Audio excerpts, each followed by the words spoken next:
series moving forward because the wisdom is very important, more important than a lot of superficial things that we believe, you know, are at the top. You know what I'm saying? This is society now where is money is looked at as just the end of all of everything. Money, for skin, is nice to have, but you cannot put money above the Lord's wisdom.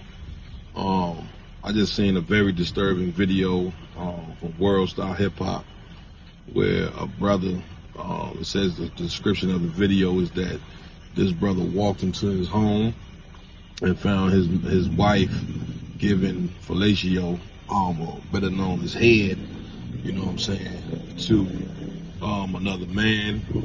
He grabbed his weaponry, shot at the man. I don't believe he hit the man as the man ran out the home, but he did shoot his wife. You know what I'm saying? He killed her, put the video on her, showed her dead body, and all of that. And you know what I'm saying? This is something I will tell you for brothers, you know what I mean, whenever you dealing with a woman before you have sexual relations with her, you better do a heavy investigation. You know what I'm saying? Or it could cost you your life. In this case, it cost the woman her life and almost cost the brother his life. So it's a certain thing called vetting a woman. You know what I mean? You have to vet this woman, you know what I mean, which is like courting. You know what I'm saying? You want to do a heavy investigation. Ask this woman, does she have a man? Is she dealing with a man? And, you know, that's just the wise thing to do. Or otherwise, you could be stepping on the man's toes. Do not deal with women who have a man at home. You know what I'm saying? Investigate. You know what I'm saying? It ain't worth it. You know what I mean? The Lord created tons of women. You know what I'm saying? There's a ton of single women out here. And you want to find somebody that's single. You know what I'm saying? Or otherwise, you could end up in a bad situation. You know what I'm saying? And so be wise out there, man. You know what I'm saying? Be wise, be careful. You know what I'm saying? Like I said, vet these women, court these women, because it just ain't worth it. You know what I'm saying?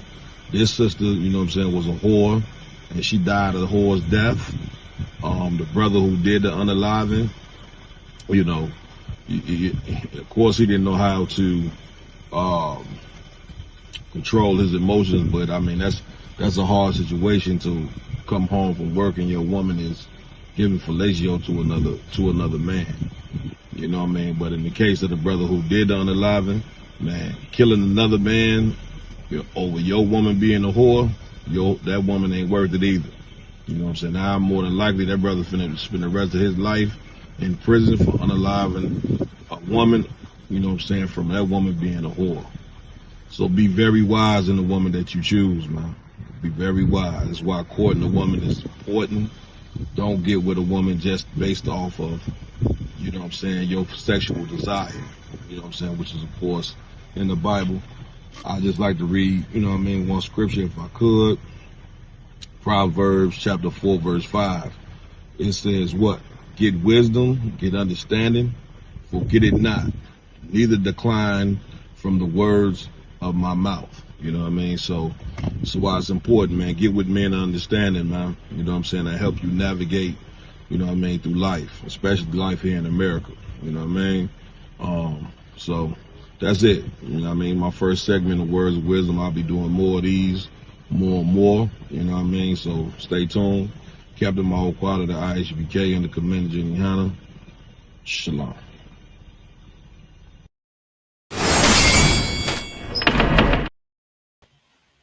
Most High in Christ. Big up to Captain Marquardt with those words of wisdom. Of course, we see him all over the social media all day.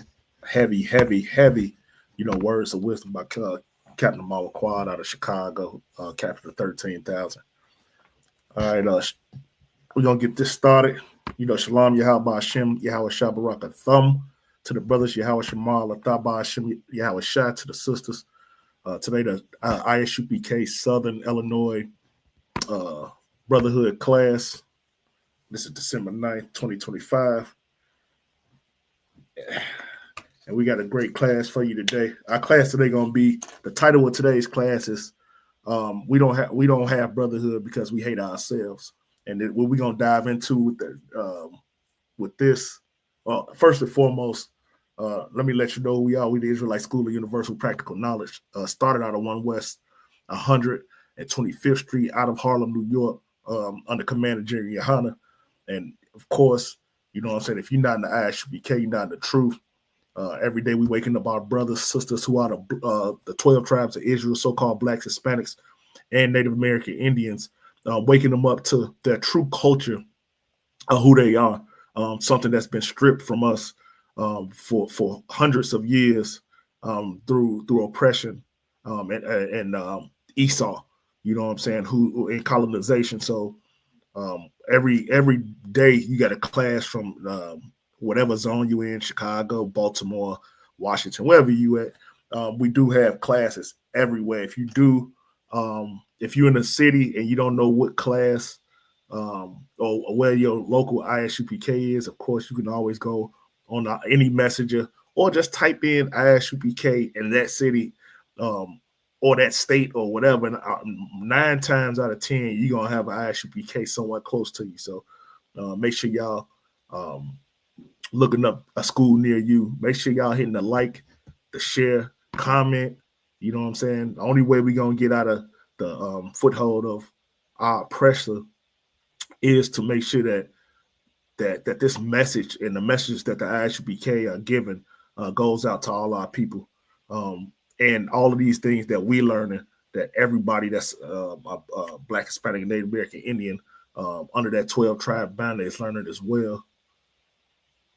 So, all right, so tonight our class is going to be about like foundational truth that explains why Black, Hispanic, and Native American Indian people suffer the way that they do. We don't have our own. We don't have our own people, or we don't love our own people because deep down we've been taught to hate each other. You know what I'm saying? We've been taught to hate ourselves. On top of that, you know what I'm saying? Our communities are filled with just violence and straight mayhem. You know what I'm saying? Division, mistrust, jealousy. You know what I'm saying? We hate each other. We hate what one of us have. Envy. Colorism is a big thing in our neighborhoods. Whether you're Black, Hispanic, and Native American Indian, we fight with each other in our own neighborhoods when it comes to colorism. Also tribalism, which meaning like a brother that's a Judite or Black, you know what I'm saying, hating a brother that's Hispanic. That's tribalism, you know what I'm saying?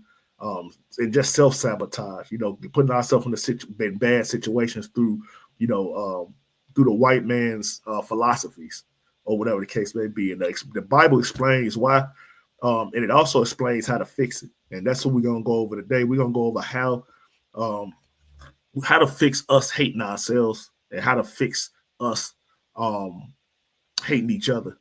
You know what I'm saying? So we the 12 tribes of Israel, but because our oppression, we have become a people who don't see value in our own lives. We don't see trust in each other. We destroy each other. We compete instead of uniting with each other. You know what I'm saying? Like our people are too busy trying to be better than the next person or the next Black or Hispanic or whatever, instead of uniting with them to become great. We know because we see the Uncle Toms all the time at our jobs or at our slaveries or whatever, or wherever, playing basketball, whatever. We see each other trying to compete with each other. Not only that, we compete with each other in our slavery. So even when the immigrants came over, who are a part of the 12 tribes, the first thing our people, as far as Judites, were saying was, well, they giving them all the help, they giving them all the jobs, they giving them this and they giving them that, and you competing with people that's just as oppressed as you are. That's self-hate. If you hate any brother or sister out of these 12 tribes, you really hate yourself. And why do I say that? I say that because we've all gone through the same oppression. We've all gone through these same oppressive tactics that America has put on the 12 tribes of Israel and has put on our people. So instead of competing with each other, we should be united with each other. And then after that is, the love. Another thing that's really hurting us and proving our self-hate is the love that we have for our oppressor, loving our oppressor more than our own people. Our people have a broken compassion,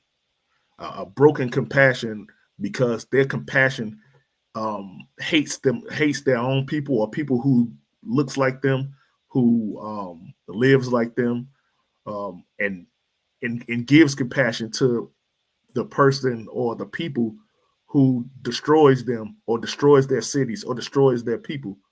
That compassion is what drives self-hate in our communities, and it's that broken compassion also is what's killing us on the unaliving us on a daily basis in our own communities. So this class right here is going to show you why we hate ourselves according to the Bible. Of course, everything we do is just according to the Bible.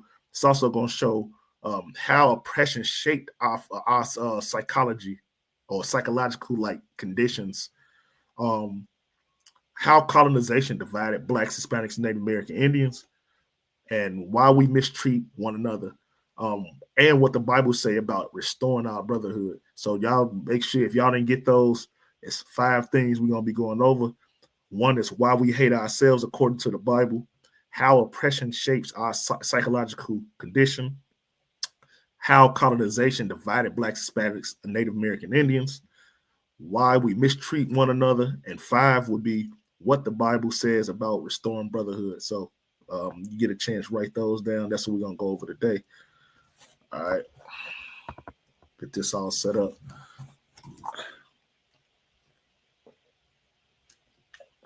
All right, so the root of our self-hate, of course, we know it's in the Bible. The root of our self-hate is shown in the Bible. It's in all throughout Deuteronomy. And it's because of the disobedience that the Israelites had and still have to this day. It's the reason why we lost our identity. So our identity is the loss because we haven't been following the law, statutes, and commandments according to the Bible. And it tells you that in the Bible that if you don't follow the law, statutes, and commandments, these are the things that will happen to you.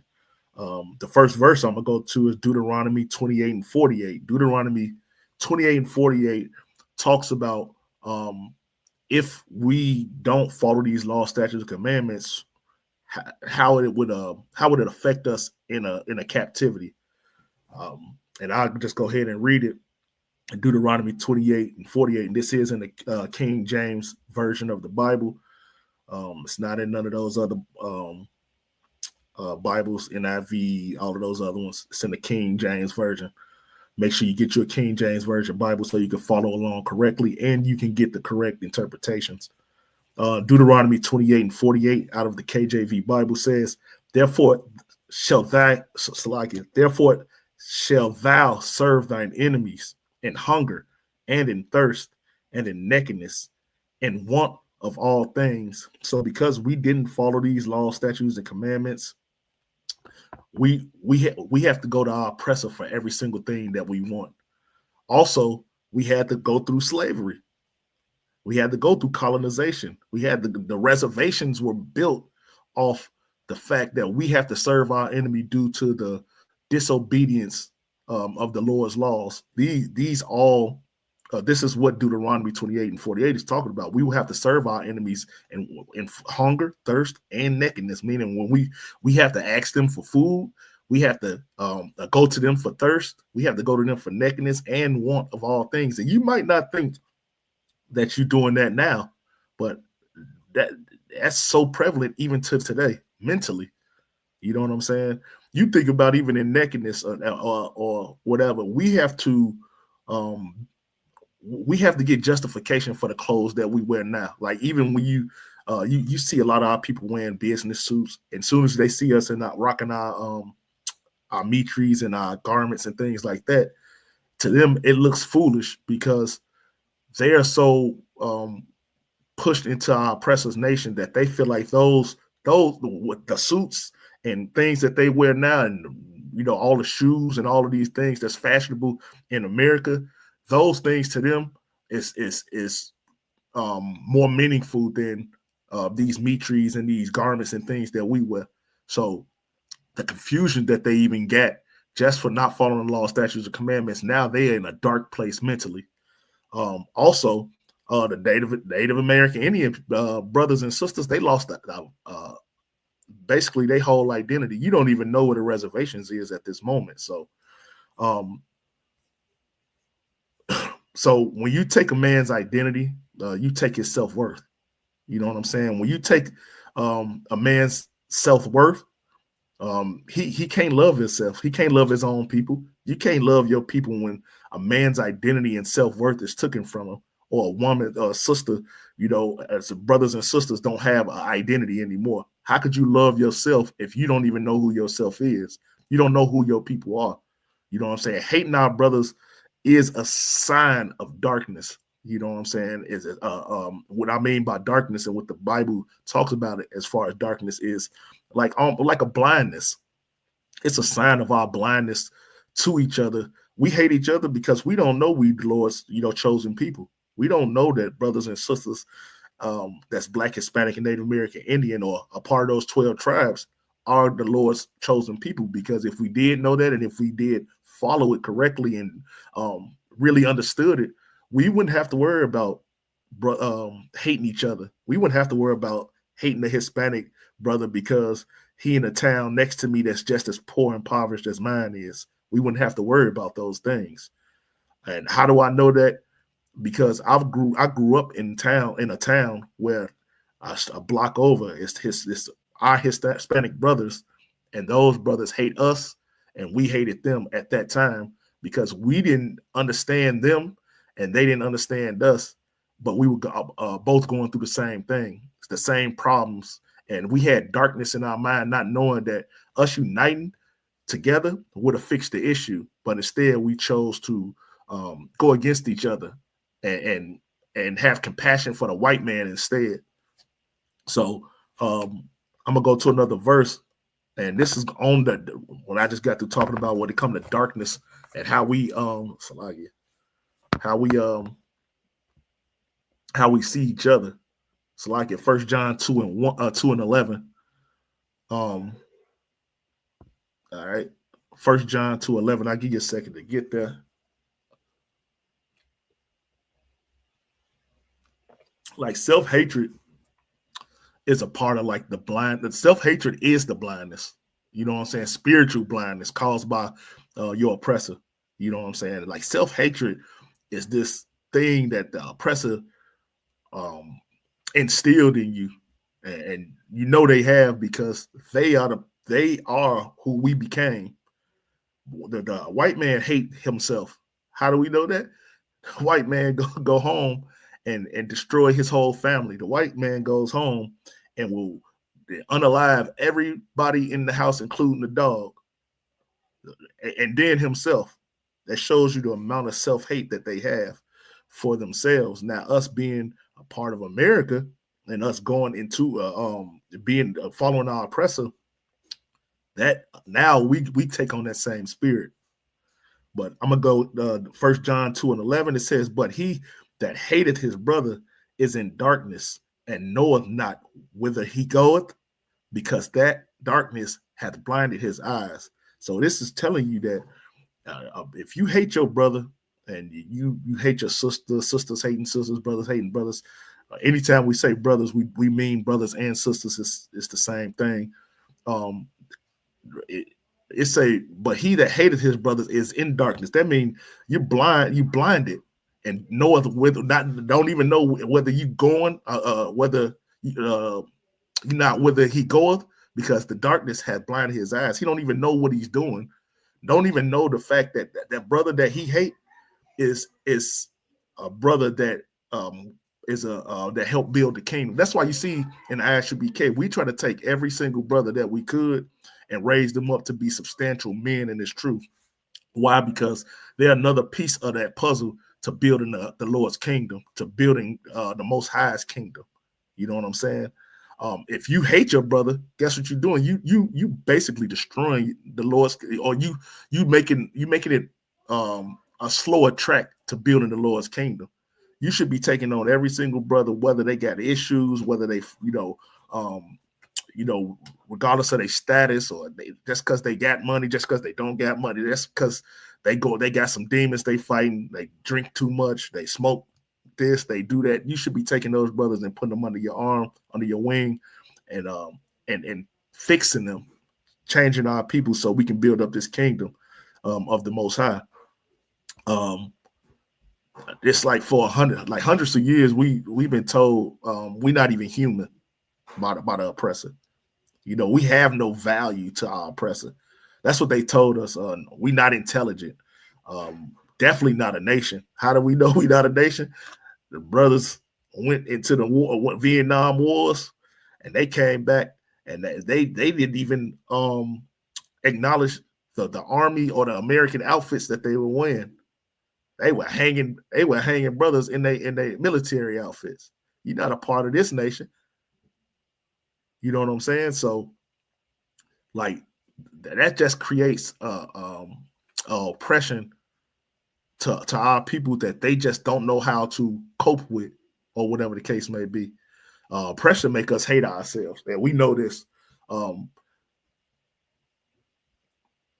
gonna go to Proverbs 3:31 just to show you how oppression helps us hate ourselves. And this is a bedrock scripture that we always use in the UPK. Proverbs 3:31. It says, "Envy thou not the oppressor, and choose none of his ways." Now, the reason it's used is saying, "Envy not the oppressor, and choose none of his ways," because what have we learned? What ways have us as the 12 tribes of Israel learned from our oppressor that keeps us in oppression? Well, what's one of them? Violence. Violence is one of the ways of our oppressor that keeps us in oppression. They use it against us. That's why we have so many brothers and sisters locked up. Now, the oppressor's violence don't get looked at like our violence or what we do. The oppressor can get away in with some of the most tumultuous things in history. Like, they blow up whole buildings and do all these things, and it get frowned upon. It get frowned upon, but it get looked at like a mental illness or whatever the case may be. Where if you, as a Black person or a Hispanic or a Native American Indian person, does something that's violent, you get looked at as a terrorist on the land that you were driven to. So by you committing these violent acts in America, that's why we always teach. You know what I'm saying? You don't have to be. We don't do violence and all that. We don't. We know how to be upstanding citizens in the Israelite School of Universal Practical Knowledge, due to the fact that we know that if we start following the ways of our oppressor, we're gonna go to jail, or they know how to use those things against us. Another way of the oppressor is greed, individualism. That's one for our sisters. Our sisters love individualism. I'm independent. I'm INDEP. They like those things right there. Keeps the kingdom from being built. A sister that want to be independent, meaning, and let me get it. Let's not get it twisted. What I mean by independent, meaning you don't feel like I don't need a man for nothing. I can do everything by myself. I'm not talking about you sisters that making your own money, start your own businesses, things of that nature. Those things are perfectly fine when it comes to independency. You can start your own businesses and things of that nature, especially if you don't have a husband at the time. What I'm talking about is the women who say, I don't need a man. I don't need no sisters. I don't need nobody. Those individualism keeps our kingdom from growing, because we need every sister and every brother to be together, to not be individualites, but to come together to build this kingdom. You know what I'm saying? So that's another part of self-hatred.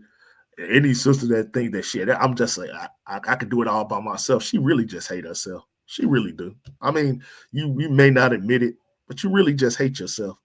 If you feel like that you don't need a man or you don't need nobody, you just hate yourself, and you really are conflicted in your own spirit to make you feel that way. You know what I'm saying? So you gotta, so like his eyes up. So I can do that. Okay, yeah. So you really just gotta, being an individualism is not the way you should go, especially if you're trying to build the kingdom of Israel as a brother or sister. So like, so Deuteronomy also talks about, and I ain't gonna go over the verse. I'm just because it's kind of broad between 54 and 56. Deuteronomy 28, 54, and 56. Talk about how we're gonna have an evil eye toward our brothers, and how we're gonna have an evil eye toward our women and our children. You know what I'm saying? And that's even shown today. Deuteronomy tells you how to fix brotherhood, but it also tells you what's going to happen if we not following these laws, statutes, and commandments. So it gives you it's a dual lesson, in life. That evil eye towards your brothers is like black on black violence. Black on black violence. The oppressor will tell you every day that, oh, black people kill more black people than white people kill black people. They're going to tell you that every single day when, of course, the white man can go and blow up a whole World Trade Center and never get talked about. White on white crime never gets talked about. Or he can go into a church and kill whoever he want to, or unalive, might I say, whoever he want to. That don't get talked about. It's the black on black violence that get talked about, because that the Bible tells you that was going to happen if we don't follow the law, statutes, and commandments. The wars, the gang wars we have, the GDs and the Latin Kings, those gang fights and the MS-13s and the Crips and the Bloods, all of that stuff right there comes because us as blacks, Hispanics have an evil eye toward our brother. We have an evil eye toward the people who are in the same oppression that we're in. Even in the Native Indians, and I'm pretty sure a brother, if you're a Native Indian, if you're watching, that you can vouch for this. Native Indian tribes, they fight each other. They have beef with each other. Different tribes of Native Indians on different parts of the reservation, or even at different reservations that's close by, they war with each other, and that's just the result of us not following these laws, statutes, and commandments, and having an evil eye toward our brothers. Colorism always been, and I talked about that early, has been a way we kept an evil eye toward our brother. Well, light-skinned brothers don't like dark-skinned brothers, or dark-skinned brothers don't like light-skinned brothers, or dark Hispanics don't like the light Hispanics, or vice versa. Like the colorism is something that we heavily teach against in the Isupk, and we don't accept at all. We don't go off colorism. It's, of course, it's who your father was. Sometimes, you know what I'm saying, some Hispanics are a little bit lighter. Some are just as dark as I am. It's some Native American Indians that's just as dark as I am, just as light as some of the lighter Hispanic brothers that you see. So we heavily go against colorism here, and it's a very easy way to keep an evil eye towards your brother in this society, because it teaches you that sometimes, and I know this was back in the days, like lighter is looks a certain way and darker looks a certain way, and now it just makes a lighter brother hate a darker brother, or a darker brother hate a lighter brother. So and then it causes jealousy, you know what I'm saying, and envy, and not only that, competition. You know what I'm saying? It causes competition between brothers who should be coming together to build something great. Now they building something to separate from each other. So it's like a crab in a bucket mentality. They're gonna put you in this society where you hate each other and you can't crawl out of it because you're too busy, fighting with each other. You'll never crawl out. Like a crab. If all the crabs got together and stacked themselves up, and one crawled out at a time, and however it's supposed to work, that's how you fix it. But you too busy fighting with each other to never even come up with a plan to get out of this oppression.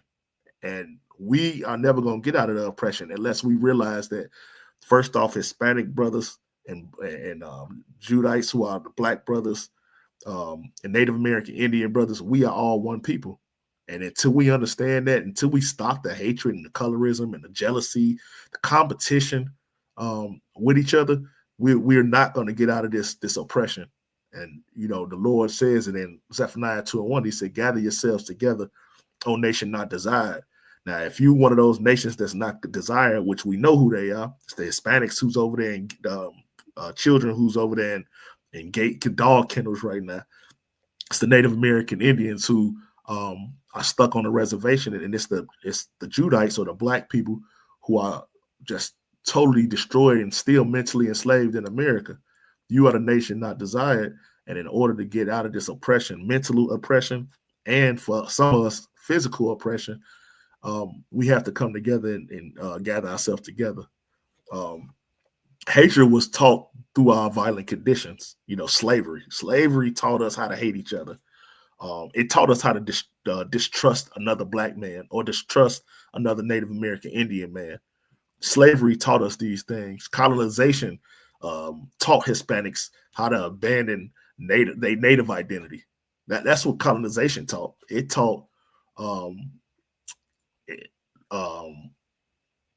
like those. So the boarding schools that we had back in those days, they taught Native children, took Native children from their cultures. So those boarding schools that had the Native American Indian children there, it taught them that you are American, or it taught them how to start going into the American way and start pushing them further away from their Native Indian cultures and their Native Indian ways, or whatever the case may be. And that was a divide and conquer strategy. It pitted the tribes and the nations against one another. You know what I'm saying? Divide and conquer, pit the Judites against the black people against the Hispanics, or Hispanics against Native American Indians, or Mexicans against Puerto Ricans. You know, that's what slavery did for us. It pit us against each other instead of, you know, allowing us to unite with each other. I'm gonna go to, of course, another bedrock scripture. We use Psalms 83:3, and I'll let you get there for a second. Take me a sip of water. And Psalms 83:3 says that they have taken crafty counsel against us. I mean, Salakia, they have taken crafty counsel against thy people. They have said, come and let us cut them off from being a nation. All of these things that's happening to us right now were already written down and are in a book for niggas, and, you know, for the 12 tribes. This was already written in the book that this is what's going to happen. This is what happened before, and this is what's going to happen again. They're going to take crafty counsel against your people. That means the blacks, Hispanics, and Native American Indians. How do they take crafty counsel, and how do they cut them off from being a nation? They cut them off from being a nation by divide and conquer. We just talked about it. Dividing each nation, and now you, instead of making them feel like one nation, now they got them. They teach them separatism. Hey, I'm Mexican. I'm Puerto Rican. I'm black. Well, I don't want no Mexicans in my black neighborhood. I don't want no blacks in my Mexican neighborhood. That's something that the oppressor does. How do we know? Because the oppressor has these German towns and little Italies and all of these things. That was something that we learned from them. We learned that separation by nationality was good for you.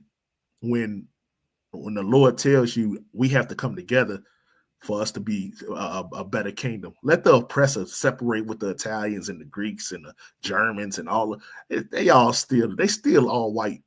I don't care what they separate to. They can separate to whatever the hell they want to. But the Lord says that He commanded us to come together, not separate. So let's keep that in mind. He said they're going to take crafty counsel against you. They're going to do all of these things, such as put you right next to each other, but not give you food, not give you adequate schooling, not give you adequate, policing, if you want to say that, not give you things in your communities that allow children to be able to mentally grow, have more knowledge. They're gonna do those things. That's the crafty counsel they're gonna have, and they know that if they put you in a bad, oppressed situation, then you're gonna take out the anger on the next person next to you, that's the Black and Hispanic neighborhoods right next to each other. You're gonna take it out on the Black neighborhood, or the Black neighborhood gonna take it out on the Hispanic neighborhood, because the situation that you're in. We don't know, and that's why I just brought up that scripture earlier when it said we in darkness. We don't know, unless you're in the Israelite School of Universal Practical Knowledge, that these are all tools to divide us. We know that because we read the Bible, and the Bible tells you in 100 verses that they're going to do this to you. But of course, the Christian church has taken the opportunity to not know the Bible, but to put us in a more worse position than we already been in. The Christian church is the reason why we still so blinded to what our oppressor does to us, because we can go there and sing a song, we can go there and dance, we can go there and give all our money away to a pastor that says he's gonna heal your grandmother from cancer, or he's gonna he's gonna pray to talk to God so you can pay your bills next month. He's gonna take your bill money so he can pray to God so you can make some more money to pay your bills. And it's all just a big facade. It's just idiotic to ever think that Christianity and your pastor ever cares about you. Because if they did, if they were really somebody that can help you, a miracle wouldn't allow them. They wouldn't give them the avenue to even be where they at now, or popular, or whatever. You see all of these churches, they the most popular thing on social media. They popular on everywhere. The ISUPK is the sour taste in your mouth. We that sour taste that nobody that people hate to hear. They hate to hear that you can't eat shrimp, pork, crab, and lobster. I mean, I know you've been doing it for 20 years, but you can't do it. It's against the law, the Lord's laws, statutes, and commandments. So, of course, the Christian church always gonna find a way for you to feel good, just so you can give them your money. And that's how they destroy us, through philosophy. Blacks and Hispanics, Native American Indians share the same trauma. We suffer the exact same oppression together. Even in the Hispanic neighborhoods, they in Christianity too. They Catholicism, like they share these same oppressions, and they in America use the same tool for our oppression, and that's Christianity. They use it. Every single gangbanger in the Hispanic neighborhood got a Mother Mary tattoo, or Mother Mary charm, or whatever. And every black brother, a gangbanger and drug dealer in the hood, has a cross around their neck, or a white Jesus piece. You know what I'm saying? They use the same tools and tactics to keep us, destroyed mentally, and to keep us oppressed, because they use Christianity to keep us oppressed as slaves, or to keep us in obedient in slavery. So now they just got even more craftier, like the scripture just said. They got even more craftier to keep us subservient to them. Let's see. So yeah, it's just oppression. Just it kind of makes our self-image. It that kind of like deforms our self-image. You know what I'm saying? It produces like depression, violence, broken families. Of course, we know oppression produces depression.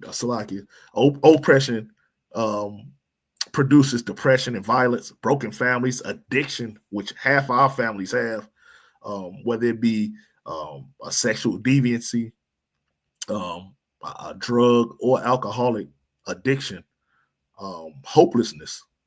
Our people are very, very hopeless. Um, we so hopeless. They know that they can give us a false god, and we're gonna believe in it because we've been stripped of all our values. We've been stripped of everything that we have that's valuable to us. So our hopelessness allows us to follow the white God, the white Jesus. Our hopelessness makes us follow the white man. Our hopelessness makes us get addicted to crack and weed and meth and whatever else. Our hopelessness also gives us broken families. That's why you go home and you realize, hey, I don't want to be here no more. I'm gonna just leave because you should never. That mentality is a learned behavior. You know what I'm saying? Israel, that wasn't something that Israel did where a woman just ain't happy in her relationship, so she just leave, or a man ain't happy in this relationship, so he just leave. That's a sign of hopelessness through oppression. You know what I'm saying? Uh, our oppressor targeted all 12 of the tribes, blacks, the Hispanics, um, especially blacks through the transatlantic slave trade, the Hispanics through the Spanish Inquisition. They forced Catholicism and all of those things on the Hispanics. Of course, they forced Christianity on us through that transatlantic slave trade. Also, the Native Indians. Um, they broke every single treaty and every single promise that they gave the Native American Indians. You know what I'm saying? So you got to remember, oppression make it the wise man bad. That's because after a while, you are so oppressed, you don't even know you're oppressed no more. We always use this type of metaphor of a dog on a chain. You had this dog on a chain for so long, and you this dog barks and try to jumping up and down on the chain. After a while, if you have that dog on the chain for long enough, if you take that chain off, that dog will just hop and bark in that same spot, won't even move, still enslaved in that one mentally now, because he don't need the chains. No, he don't need that chain no more, because you already got him fixed to where you want him to be. That's how America does our blacks, Hispanics, Native American Indians. Like they had us in slavery and chains and shackles for so long. Now they no longer, they can take the chains off, and now we're just spiritually enslaved. You know what I'm saying? We're spiritually, destroyed. We don't even need a chain, or we don't even need a slave master to live in the slave master's house no more. Now all they do is tell you to go to church on Sunday. You go to church on Sunday, they're gonna keep you enslaved. They're gonna keep you in a bad place.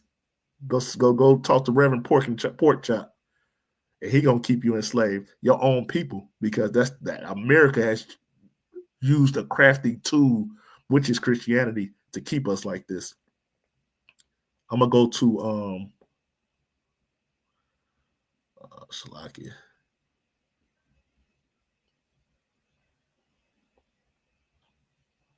Okay, Leviticus 19 and 17. And where I'm going with that, this is why we don't have brotherhood, because like I said, we don't love ourselves. But we don't, not only do we not love ourselves, we hate our brothers. You know what I'm saying? No brotherhood, it's no brotherhood in the ghetto. And we know that most of us live in the ghettos.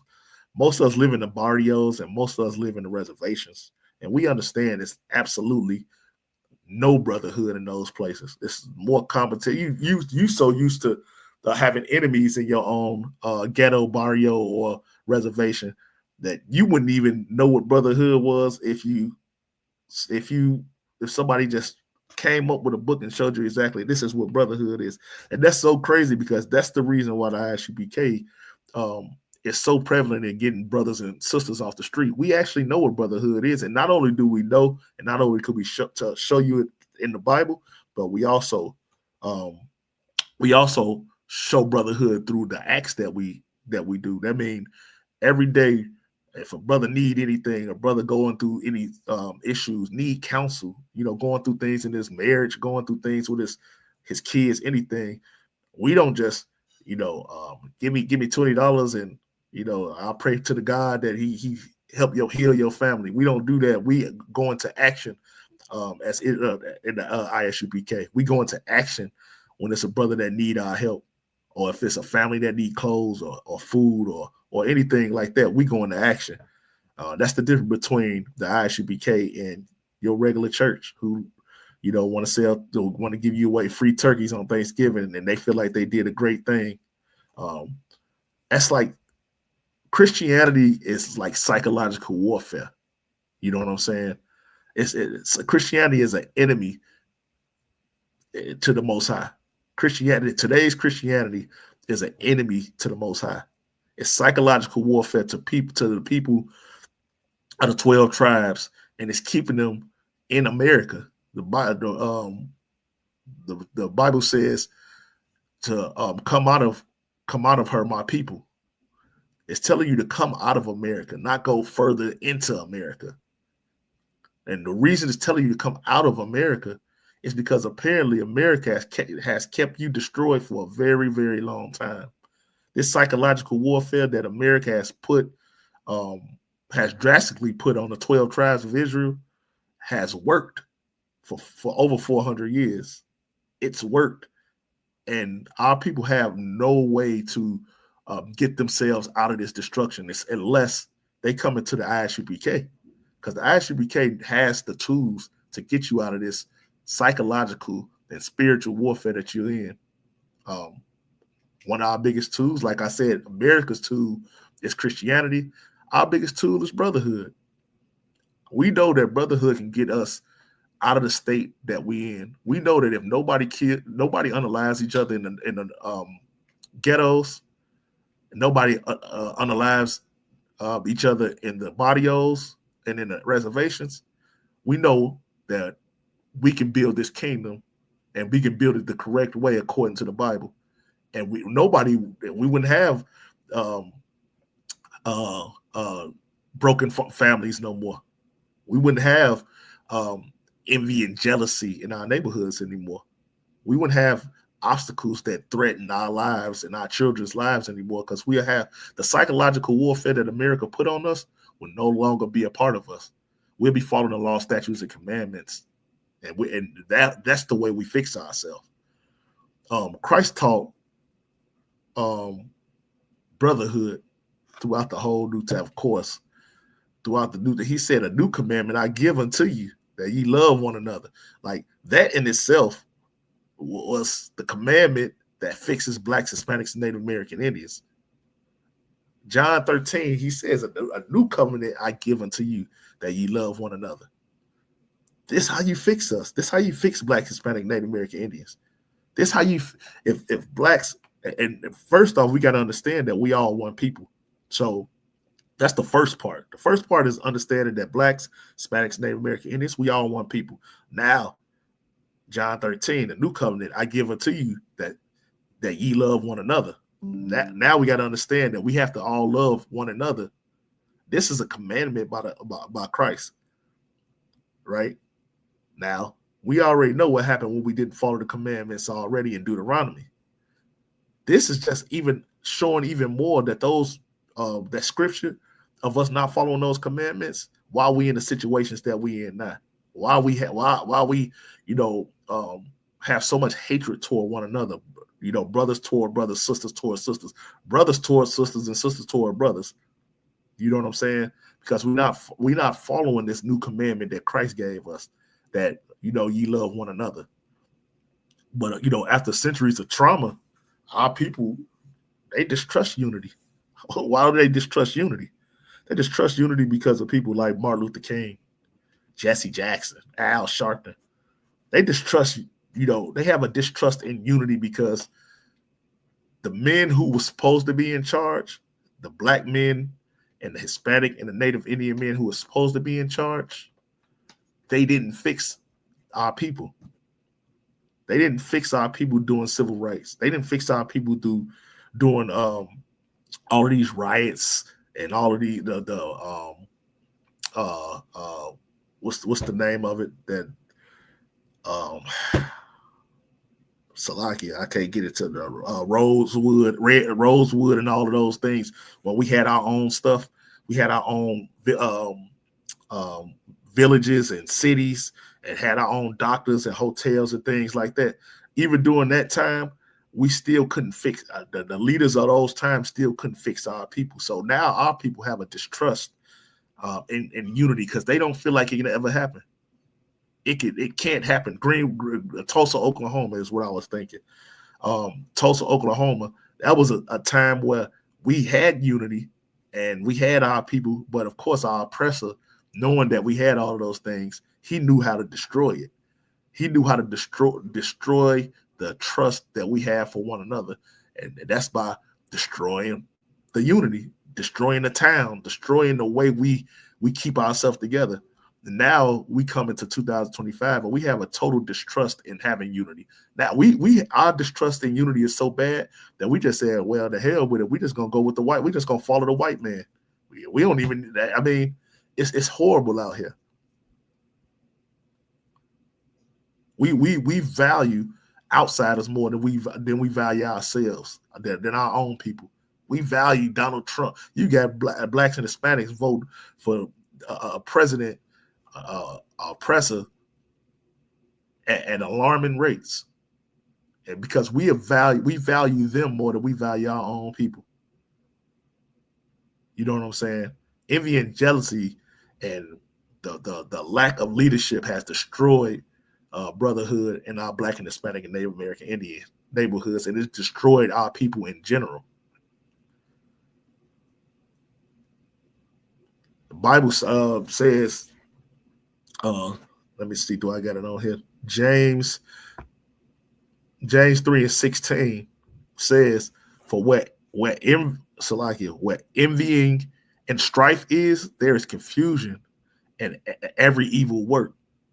That means when we having envy in our neighborhoods, and when we having strife and all those things in our neighborhoods, it's confusion, and every evil work is going on during that confusion.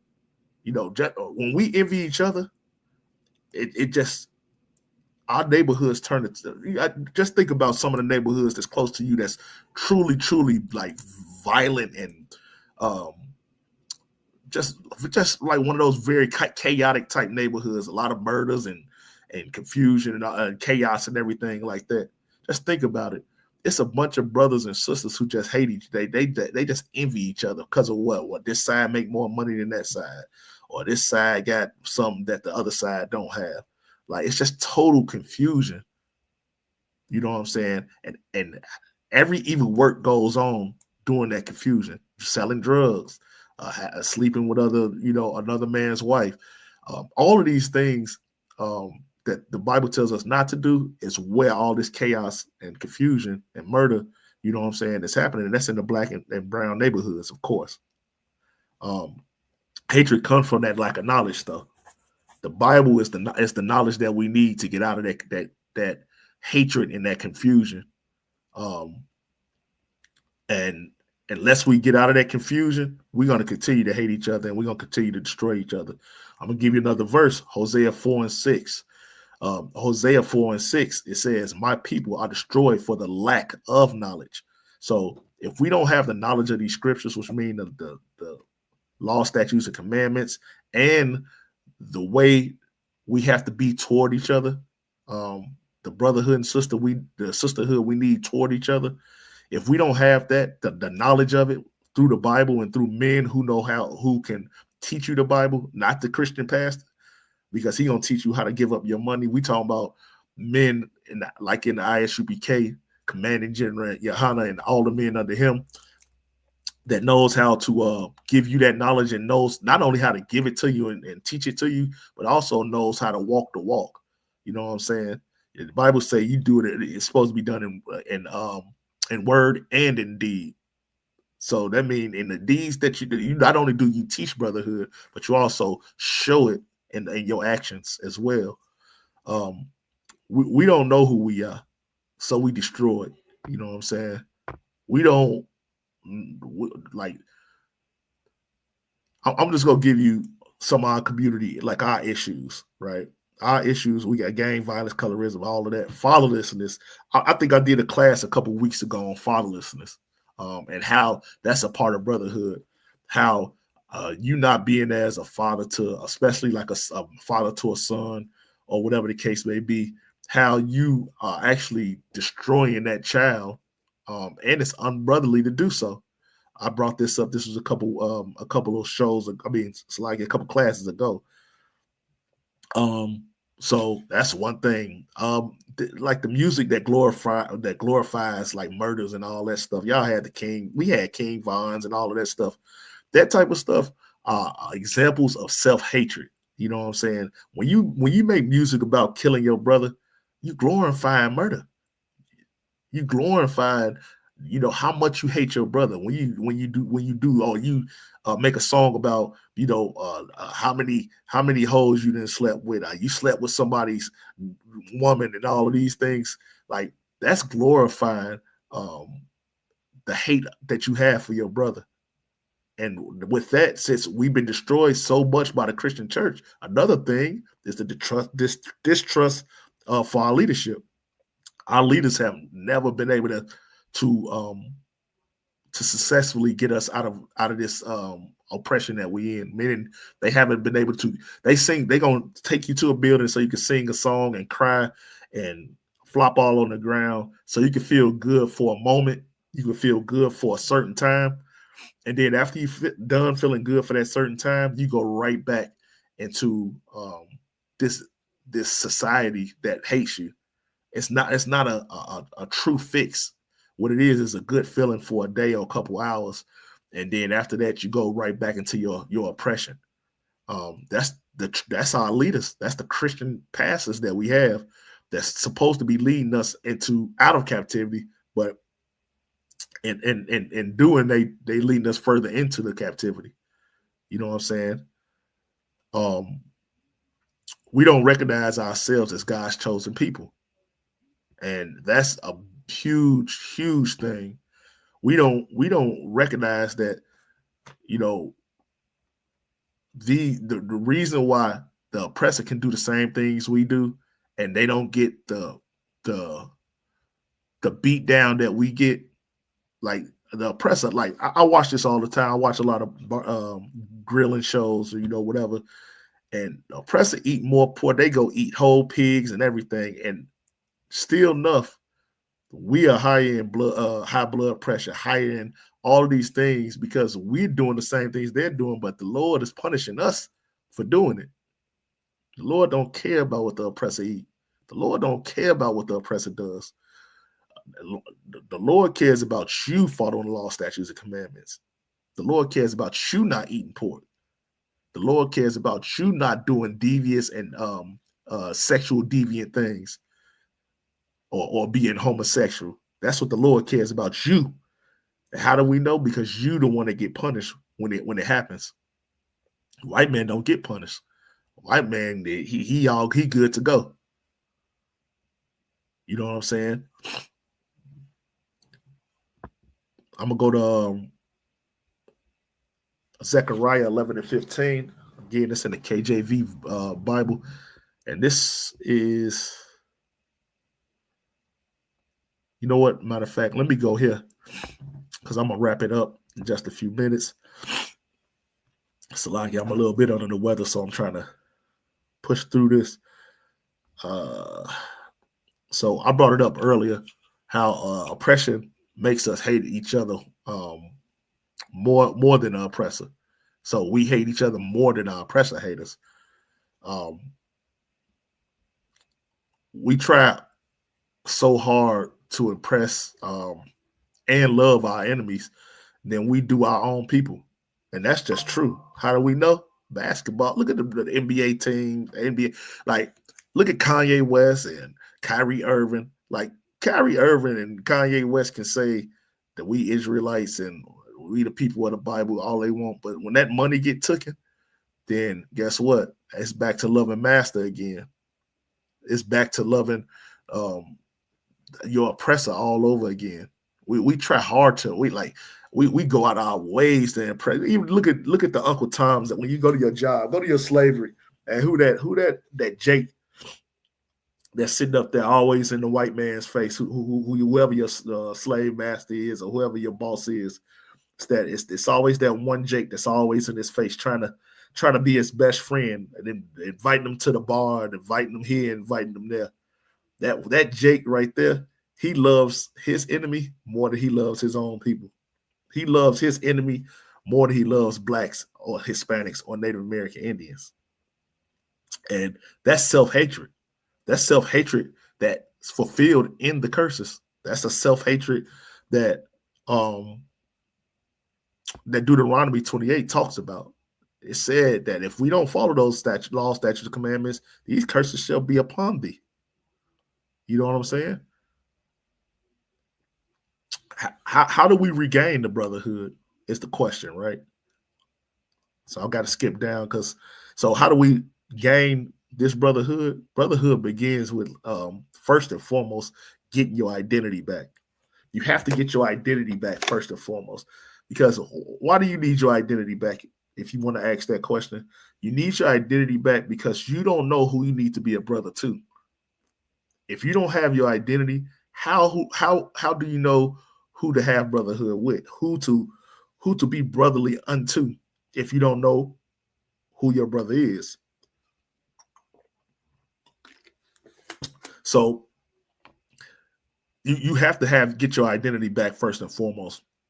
Once blacks and Hispanics, Native American Indians know that they're the 12 tribes of Israel, then now unity becomes a love action, like an action of love, or it's not it ain't just the emotion. Like, oh yeah, I love black people. Everybody say they love black people are the foremost lovers of black people. If you told them, or if you let them tell it, might I say, but. That's just that they love for black people is an emotion. It's an emotion because it's the way they feel at the moment. Where love, when you actually know who you are and get your identity back, love ain't gonna be an emotion. It's gonna be an action. It's gonna be something that you show at all times. You know what I'm saying? Once again, I said I used this verse earlier. I'll use it again. This 1 John and 3. 1 John 3, I believe it's 18. It says, let us not love in word, but in deed. You know what I'm saying? And if you love in deed, a lot of people love in word. Like I see it all the time. You see it. I mean, half the relationships that's in America, black and Hispanic relationships, are dysfunctional because they love in word.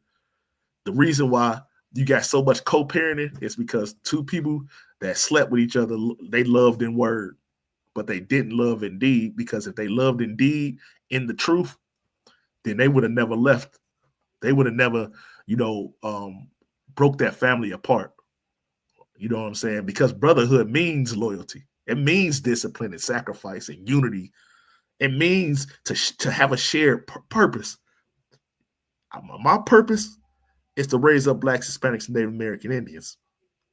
Your purpose is to raise up black, Hispanics. Slagi, let me rephrase that. My purpose is to raise up black, Hispanics, Native American Indians according to the Most High, according to that Bible. And your shared purpose is the same thing.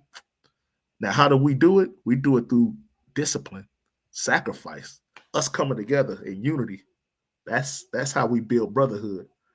Brotherhood is something that's special because we have it instilled inside of us. We just don't know how to use it. It's a weapon that we have that 99% of us don't know how to use the weapon.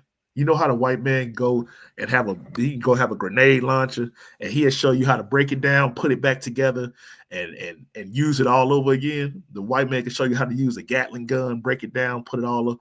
We have brotherhood, and until we understand how to break it down, clean it, get it right, be disciplined, sacrifice, come together, we don't know how to use that weapon.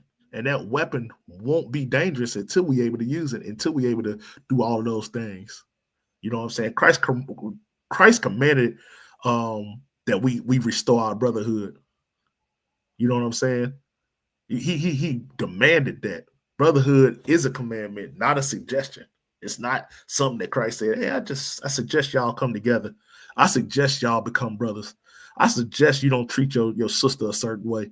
I suggest you don't treat that ain't what the Lord did. The Lord commanded the restoration of brotherhood. The Lord commanded that you be brotherly to your brother and sisters likewise. The solution is the law of God. The law teaches us brotherhood. You know what I'm saying? Salakia. So with that, unity, I'm gonna just go over this last verse and we're gonna get out of here. So with that, of course, unity, us uniting. I brought up Zephaniah 2:1. That's gonna end the suffering that we have right now in our oppression. Us coming together as blacks, the so-called blacks, Hispanics, and Native American Indians will end the depression. That's why I said that the end is near. That I'm, of course, I'm. Let me see. Actually, I do get it right here. Well, I just keep it as I'm just paraphrasing it right now. So the end is nearer than ever before. You know what I'm saying? And our suffering is only a temporary thing. You know what I'm saying? It's only going to be for so long now until we get this, until we bring ourselves back together in unity. Brothers and sisters, we don't lack the unity. We don't lack it by accident. It ain't something that we just, man, we don't have brotherhood and sisterhood because we just ain't got it in us. We lack unity right now because we have been trained spiritually and mentally and historically. Like it's all throughout history to hate ourselves. But the Bible gives us a blueprint to restore our nation, to love ourselves, to love our brothers, to be able to reject oppression, return back to those commandments, rebuild the 12 tribes of Israel, which we are doing in the Israelite School of Universal and Practical Knowledge. We're rebuilding the 12 tribes of Israel. The oppressor fears black unity, Hispanic unity, Native American Indian unity, because together we are the house of Israel, the 12 tribes. And through Christ and through brotherhood, we are going to build this kingdom brick by brick, Lord willing, as soon as possible. Brotherhood is the cure for self-hatred. Self-hatred is the result of oppression, but the Bible is the solution to both of them. With that, this is the Israelite School of Universal Practical Knowledge. Start out on 1 West 125th Street, Harlem, New York, under Commanding General Yohana. We have schools all over, pretty much almost every state. Like I said earlier, go online, look up Isupk, look up your state, look up your city. And I'm pretty sure it's one either in that city or close by. And get in class. Put on your all black as a man, put on all black, and get in class as a woman. Come in with your head scarf, you know what I'm saying, ready to learn your culture and how to fix yourself. With that, I'm preaching officer of 1,000 of Ramawan out of the Isupk. And this is the end of our Southern Illinois Brotherhood class. Shalom.